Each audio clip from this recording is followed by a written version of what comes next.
Cameroun-Gabon. Pour un match qu'on attendait, moi je dis que je reste sur ma faim. Tout comme la Côte d'Ivoire, les Camerounais ont gagné leur match, c'est vrai.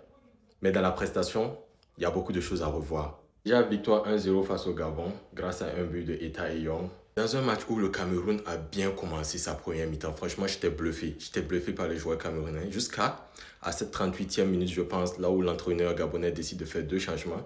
Il fait rentrer Aubameyang et Mario Lemina. Et là, on a des droits de se demander pourquoi les deux joueurs n'ont pas commencé ce match. D'un autre côté, les Camerounais ont bien profité pour ouvrir le score. Avoir Bryan Mbeumo en 10, mais c'était un poulet, c'était un régal.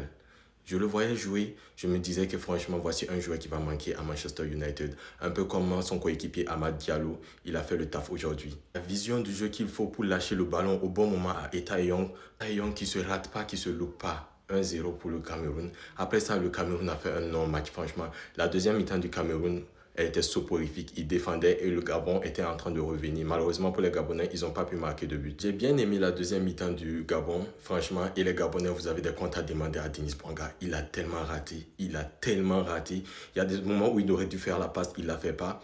Et ça, franchement, c'est un truc qui peut faire mal. Surtout quand on voit le score 1-0, ils auraient pu faire quelque chose, un match nul, voire même prendre la victoire parce que franchement, le Cameroun, ils ont baissé le pied à la deuxième mi-temps. Un match assez intéressant. Les Camerounais sécurisent leurs 3 points, c'est le plus important, je pense. Et surtout, ils sont au même niveau que la Côte d'Ivoire. Avec le match qui se profile entre le Cameroun et Côte d'Ivoire, on risque d'avoir un beau choc le 28 décembre.